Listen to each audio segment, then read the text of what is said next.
Debout pour le travail et pour l'éthique avant qu'il ne soit trop tard. Debout en nous rappelant devant chaque choix, chaque action, la pensée d'Emmanuel Kant. Demandons-nous chaque fois que nous sommes tentés d'avoir un comportement non éthique, ce que serait la vie si chacun faisait comme nous.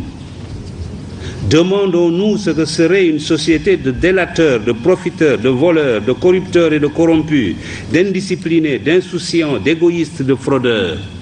La liste est longue, mais la réponse est une, ce serait une société vouée à l'échec et peut-être à la déchéance et à la misère matérielle et intellectuelle. Alors, évitons de tels comportements. J'avais ajouté, déterminons-nous à débusquer, à écarter sans complaisance au besoin, à punir sans faiblesse ce qui ruine ce pays ou le desservent, les corrompus et les antinationaux, les roublards et les paresseux. Cultivons l'honnêteté et le courage au travail, que chacun au poste où il est, du ministre au planton, du chef d'entreprise aux manœuvres, considère comme reposant sur ses seules épaules le destin de la nation. Inventons un système qui ne récompensera désormais que la compétence, le travail et la probité. La vérité est que, à cette époque, j'avais constaté que le Sénégal avait fait, depuis qu'il avait accédé à l'indépendance, ensemble avec l'ancien Soudan français, 2 faux départs. Le premier a été constitué par la rupture de la Fédération du Mali.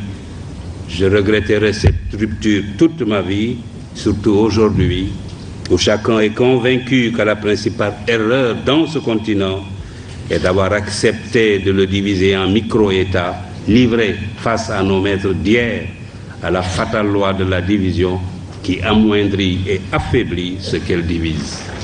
Plutôt que d'avoir de grands politiciens, cherchons à avoir de grands médecins, de grands ingénieurs, de grands professeurs, de grands spécialistes de l'économie et des finances, et même des savants. Les pays les plus puissants du monde ne sont pas ceux où la politique est reine. C'est plutôt le contraire. Les Marocains ne sont pas les seuls à se soucier de l'éducation, du travail et de l'éthique. L'Asie du Sud-Est, les organisations internationales et même les pays développés ont décidé de s'engager sur la voie de l'éthique.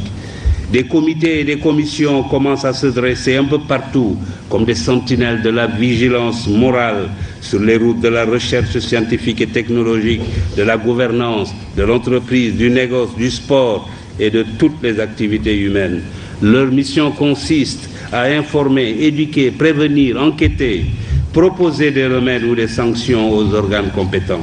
L'éthique est désormais enseignée dans plusieurs universités, écoles et instituts. Il nous faut participer à ce mouvement. Il faut alors que dans nos institutions, dans nos organes, nos administrations, nos ateliers et nos bureaux, partout, suivre cet exemple. Il faut que triomphe l'éthique au Sénégal. L'université Cheikh Anta Diop doit donner l'exemple. Le pouvoir est fait pour servir. Il est passager. L'argent ne sert qu'à satisfaire les besoins. Au-delà, il est inutile. La deuxième condition du règne de l'éthique, c'est l'éducation. Il est indispensable que nos enfants et nos petits-enfants bénéficient d'une bonne éducation. Tous mes amis des pays émergents me le disent, la clé de leur réussite, c'est l'éducation.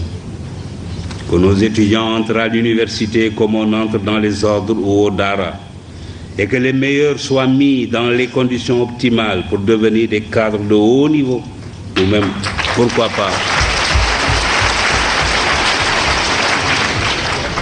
pourquoi pas, comme je le disais tout à l'heure, des savants. Bien sûr, cela nécessite la réhabilitation de la fonction technique au détriment de la fonction politique.